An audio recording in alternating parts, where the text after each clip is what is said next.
Hi, everybody. This is John Jay, and today I wanted to cover briefly um, how to manage access to your account. And I'm going to be specific here. I'm talking about the limited liability company that we normally use and third-party accounts like bank accounts, exchanges.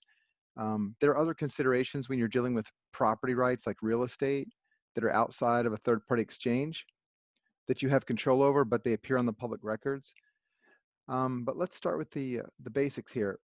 Many people want to add a spouse to a limited liability company. I like to write these so that there's only one signer for the group or for whoever would have an interest, because really the access to the account doesn't need to be expressed only in whoever's name appears on the articles.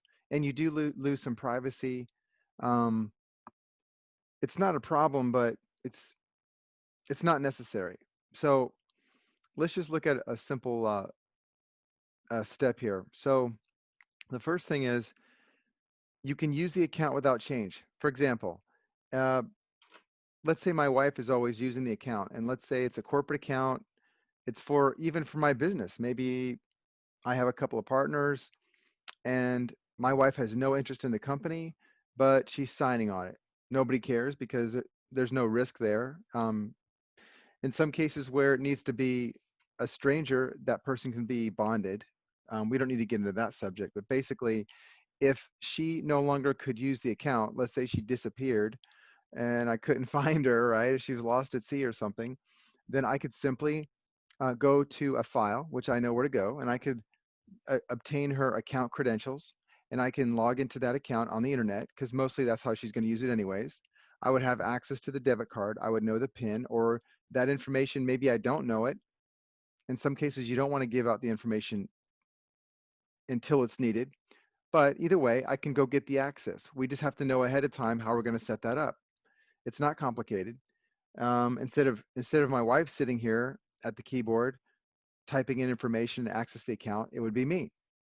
And instead of her using the debit card, whether or not her name's on there, it doesn't matter. It could be me or anyone else who's given permission and access to that account. I could I could send a family member to the store to go use the debit card. Okay, I can just hand it to them, and there you go. Um, Putting a name of someone who's going to use the account or the asset on the records is not necessary. And it creates a situation where you're going to rely on attorneys or the court to agree that a person has or maybe disagree that a person doesn't have access, and it gets expensive. And so that's why I have a habit of not adding other people, because if you have a tendency to rely on the court system and attorneys to resolve disputes, then you're just going to usually lose out. And I think if you just have a couple of different habits, you can do quite well. I've never had a problem with having access to other, to access to property, real estate, banking, third-party vault services. I've never had a problem. Sure, you could have problems, but let's go over another method here. Obviously, online access, like I just explained, you're not going if you're not a signer on the account. Let's say it's a bank account. If you're not a signer, you're not going to be able to go in the bank and wire money out of that account anywhere, of course, obviously. But you can be added as an authorized user, but just the same, the way things are today, you could log into the account over the internet, and if you have the credentials, you could issue a wire transfer. Okay, I did have a scenario recently uh, where I actually had, for a long time ago, maybe 15 years ago, I had my mother-in-law sign on one of my company accounts. She was using it or something, and then we started using it because that's how we do things too. And we were sending money out of it, wiring small amounts. It wasn't a lot of money. But on the third transfer, the bank froze the transfer and wanted us to come in and explain that it was uh, intended to be wired. So we had had to call up my mother-in-law, and we made a day of it, right? She came over to visit, and we took her to lunch, and so she just walked in the bank and said, "Yeah, I want to do that thing." We told her what to say. So um, if that doesn't appeal to you, then you're not going to like some of these methods. But I haven't had a problem. If it's partners, I'm not going to involve my family and things like that. It depends on my partners too, so you can work that out. Obviously, whoever has the debit card, and as long as he doesn't have to show his ID, then you're in good shape. You can also get a debit card on an account. You can get 2 cards, I believe. Sometimes the bank will issue a card with someone else's name on there if you ask them, even if that person is not a signer. So just ask. Same. Another method is to use a check. Literally, if let's say my business partner had exclusive rights to an account that I needed to get access to, and I didn't normally have access to it for whatever reason. It was normal for us to do it that way, and he just disappeared or whatever happened to him, and I don't expect him to come back anytime soon. What I would simply do is I would, of course, have to make this arrangement in advance. I would have a check. If I don't have a paper check, I could probably issue a check on an online application, but let's say I needed a paper check. Let's say I didn't have one. I can actually go print some checks up. I can go issue a check. I can have a printer make one for me. You can go to VistaPrint and print up checks. But to make it convenient, we would have a set of checks available in that event. So I would just get the check and write out what I needed. If I just would simply just move the money to another account, maybe it was over there at a separate account for some reason, and then I would just write a check to our main company account, move the funds over. Okay. Now you're probably thinking to yourself, yeah, but what if you're not a signer? Okay. Again, if I've already had an arrangement with my partner to do this, I could literally sign his name or sign anything. In fact, I could probably sign my name and the bank would authorize the transaction. It wouldn't be a problem. Okay. It's not a forgery because I had permission to do that. All right, so I can move the money just by simply writing a check. You can do that with your family members. You can do that with a business partner. I like to avoid situations where I'm not going to involve an attorney or third party or a court or resolving disputes through third parties. I want to handle things myself. Another little more sophisticated thing you can do is have a signature stamp. On my signature stamps, the more important thing is that the person signing it, who's allowing you to use his signature stamp, is going to trust you. So it would have to be that type of trust relationship, I think, anyways. Just the same, I like to have a handwritten agreement, and I have specific terms that I like to use, but I have a handwritten agreement that's written in blue ink on a piece of paper. It's kept in a vault that explains the purpose and the authority for which that stamp can be used. The reason why I do that is if someone stole that stamp and used it for something that wasn't authorized, the people that had the stamp, the signer, and whoever else whose custody it was in, wouldn't be held liable for any wrongdoing that a thief had committed using that signature stamp, because the intended purpose had already been written down, and the document is self-authenticating because it's in the signer's handwriting and it's in blue ink. It's original. It can be authenticated. It's self-authenticating. So I have a method of doing that. I rarely do that. If you guys want to talk about that, I'll show you how to do it. It's very simple. It'd take you maybe a week to set that up because you got to order the signature stamp.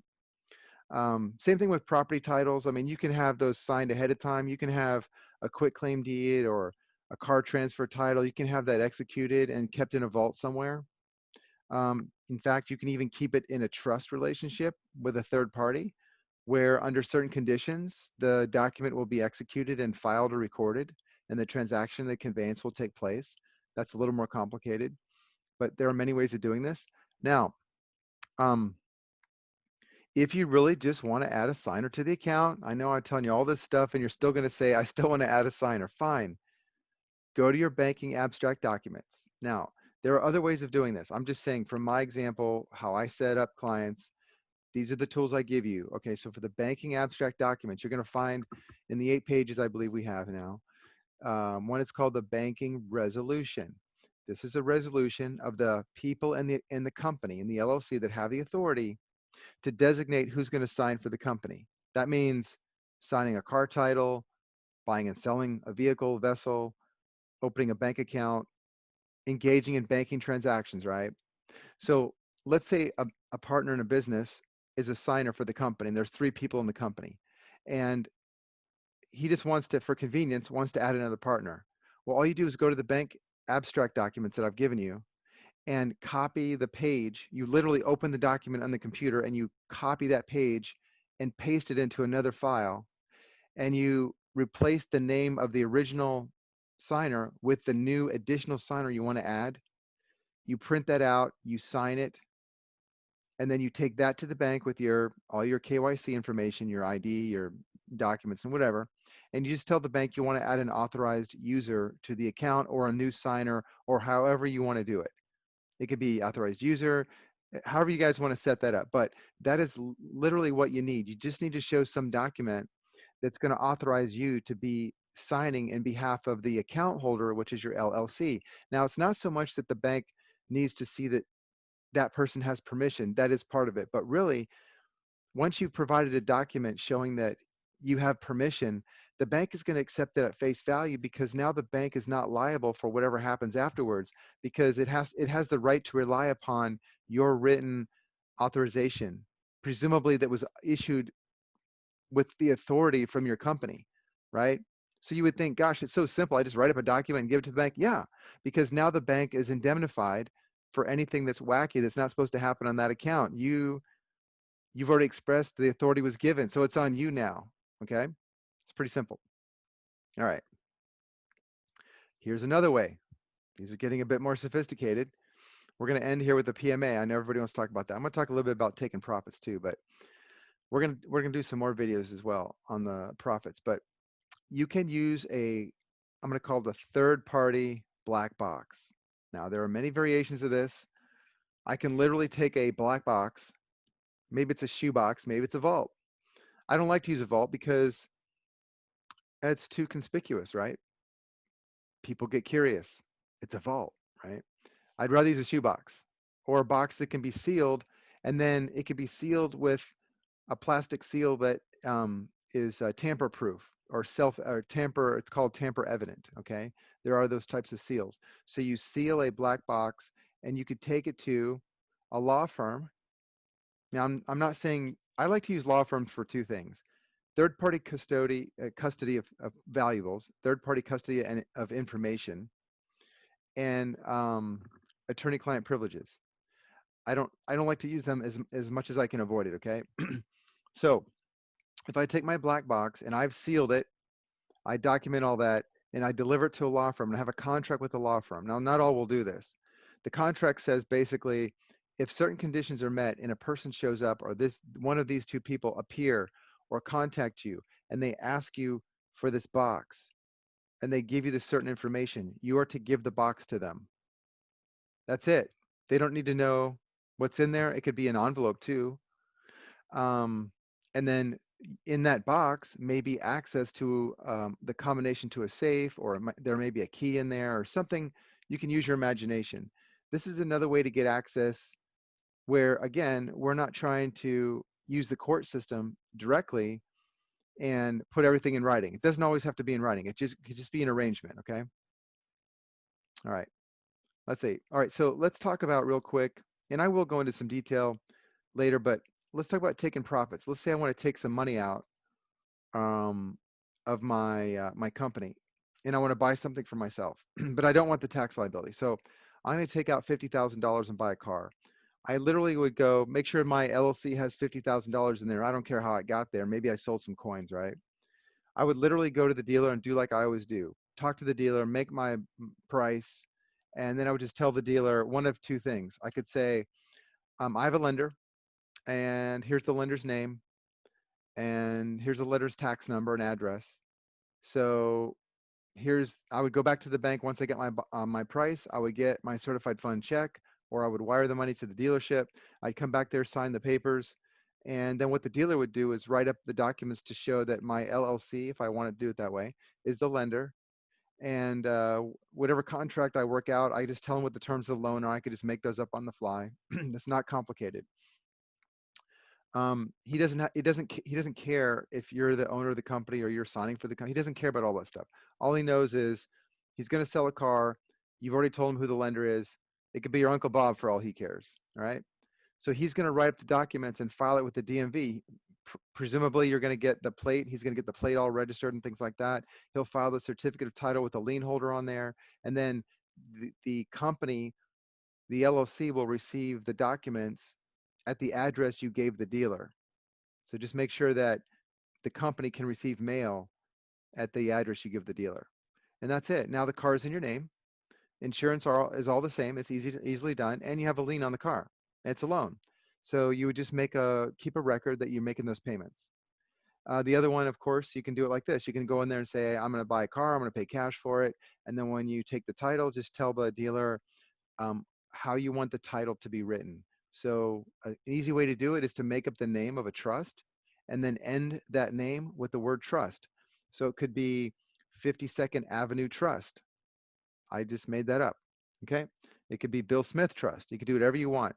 It's a trust. He might ask you for a trust document. If that's the case, you can be prepared. Basically, it just shows who the trustee is, when the trust was formed, just a basic document. A lot of times they don't care. They'll put the name. You can even use a fictitious name. That's what I usually do, is I use a fictitious name. So that's another way to do it. I just don't like using cash because it brings in reports, extra reports to the IRS, and it causes them to scrutinize the transaction. And then today, everyone's a suspect in money laundering, so you'd have to answer about that, and it's just a hassle sometimes. So you can do how you want. Those are the two simple versions of buying a car. And yeah, you can use your LLC that's investing in your cryptos or your business or whatever else. And on the other side, when you take the title, decide how you want it to appear. You can structure it however you want. Okay, the other question I get a lot about is when I deliver these documents and we start talking, the other question I get is um, the private membership association that I've named as the owner. Now, you may not have exactly that. Some people do, some people don't. I'm finding a lot of people like that idea. But the PMA is something that you're already part of. And it could be a family. Your family is an association. And as it turns out, it is a private membership association just because I couldn't be a member of your family. There's no way I could do that, right? It's a family because it's biological. It wasn't formed because someone wrote a series of words on some documents, okay?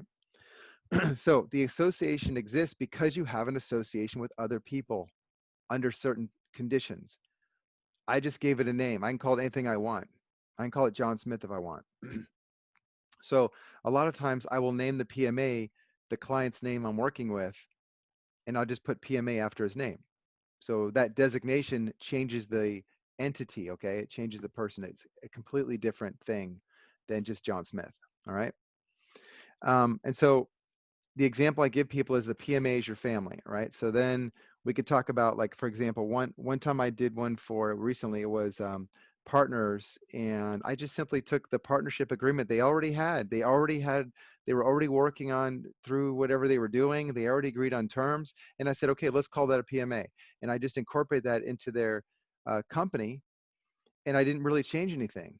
Um, Now I don't have to do that. I can just name a PMA as the owner, and I'm good, because no one gets to investigate who owns the PMA, because for all we know, it's your family, which could be 57 people.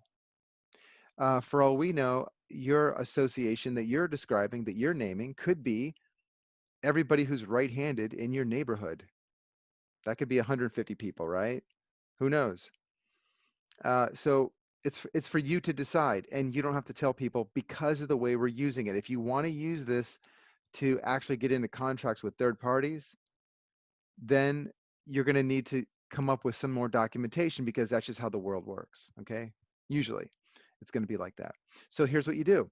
Let's say you want to take this PMA idea and you want to develop it out a little bit. You like the idea that you can manage property inside your family, for example, and then maybe you want to document what arrangements you have, just so there's no hard feelings, right? Everybody wants to know what's going on, and I'm not going to forget, okay?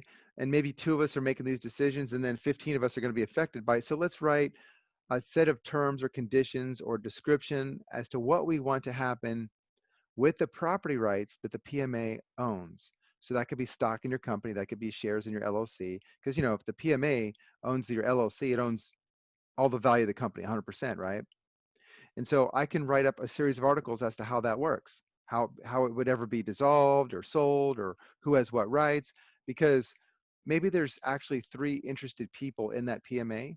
And so the articles of the PMA would say who has what authority to act on behalf of the PMA. It would say who has what interest. And this is a document that you don't give to anybody. In fact, if you're asked for it, I would say it doesn't exist. Okay. So you could develop this out. So let's say you didn't do that. Let's say I deliver you your final documents and you get your accounts open, everything's working great. And then a year from now, you say to your two family members and your business partner, and you're all kind of working together on something, and this is all drawing you together. So this is where you're connected. You all been using this LLC, and the PMA owns it. And so you come to me and say, uh, hey, we would like to develop this PMA out into something a little more formal. We'd like to write out some articles. So yeah, there are some standard articles that you would put in any organization. So what I would tell you is this: let's let's write down your relationship so far for the last year. What have you been doing? Who signs for the bank account? Who's the person that deals with the money? Who's the person that does the accounting? Who's the person that makes purchases? Who's the person that does that? So we have all these things that you have already been doing. So those are the things that should go in your written PMA. So you could let that develop organically just by what you're doing. You could do that in your family too. Everyone in a family has a certain role. Someone does a certain thing because no one else wants to do it or whatever. He's good at it. So if you wanted to develop a PMA into something called an estate plan, or not even really an estate plan, but more like a plan as to what to do in under certain conditions, right? And you want to put that in writing because maybe, who knows, you want to put that in writing because you might lose your sanity one day and you're not going to remember, or you're going to get Alzheimer's or something, right? So you put those things in writing, and the way where you would start with that is what you're already doing. So just describe what you're already doing in writing, keep it in simple paragraphs, or write down what you expect to be doing. Okay, it's new and I'm going to be thinking ahead, and new PMA. I just got this a week ago. I get it. I understand. This year I'm going to be doing the following thing. Okay, and then you would put that in there, and you can always change it, right? All right. So that is some basic information. I'm going to make this available to people that have, ordered an LLC for me. And this content is also going to be, of course, part of the membership. It's not going to be available to everybody. Just want to let you all know that. So I hope this helps answer a lot of things. If it's generated some more questions, please ask me. I will definitely be doing more videos on this content. All right. Okay. Bye-bye.